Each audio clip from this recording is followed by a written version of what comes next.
Mother, are you sure about this? The king, his forces are everywhere. We are sure, Anjali, because we have to be, for your future, for all our futures. For too long, our voices have been silenced. For too long, our dreams have been crushed beneath the heel of tyranny, but no more. Today, the streets of Kathmandu speak a different language. The language of freedom, the language of a people united. They're really doing it. We are all doing it, my child. Every single one of us. This isn't just a protest, it's a revolution, and it starts tonight. Then let's finish this dough. We'll need strength for tomorrow. That's my girl. The future is needed with our own hands.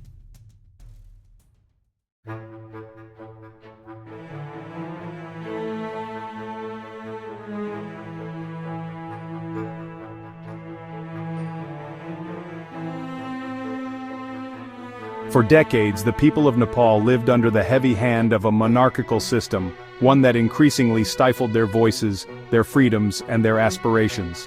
A system where power was concentrated in the hands of a few, while the many toiled in silence. Your Majesty, the public discontent is growing.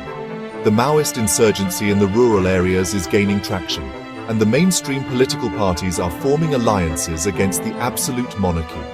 Discontent is the language of the uneducated. My ancestors ruled this land for centuries. These parties and insurgents are a temporary nuisance. Strengthen the Royal Nepal Army. We will crush all opposition. But the king's dismissive stance only fueled the flames.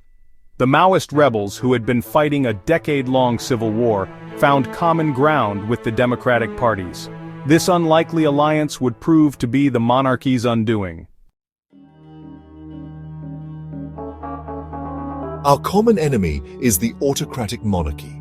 Our common goal, a democratic Nepal. We must unite. Call for a nationwide general strike, a movement of the people, by the people. In November 2005, a historic 12-point understanding was reached. The Democratic parties and the Maoists agreed to work together to restore democracy and peace. This laid the groundwork for the monumental Jana Andolan II, the People's Movement.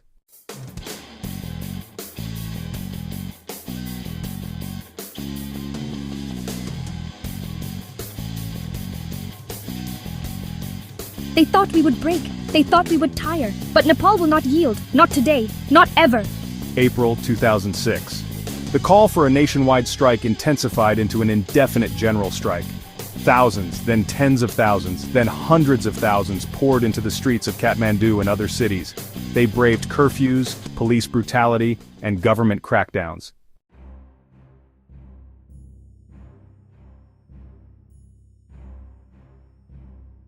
It burns. Hold fast, Anjali. This is how we show them our resolve. The government imposed curfews, cut off communication, and unleashed force. But each act of repression only strengthened the resolve of the people.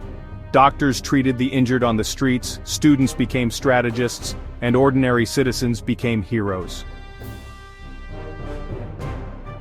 Your Majesty, the situation is spiraling out of control. Even the international community is condemning our actions. India has put pressure. We have reports of over 1 million people on the streets. We cannot contain this. Are you telling me my army cannot control a few unruly citizens? They are not just a few, Your Majesty. They are the nation. The pressure became unbearable. With international condemnation mounting and the nation completely paralyzed, the king's options dwindled. The people's unwavering determination had brought the country to a standstill.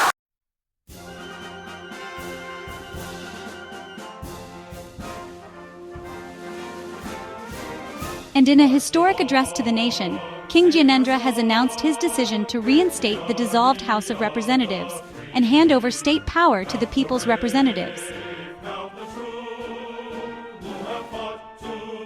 We did it, Mother.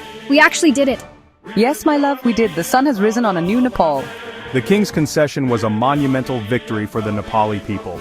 The reinstated parliament swiftly moved to curb the king's powers, eventually voting to abolish the monarchy altogether in 2008, establishing Nepal as a federal democratic republic.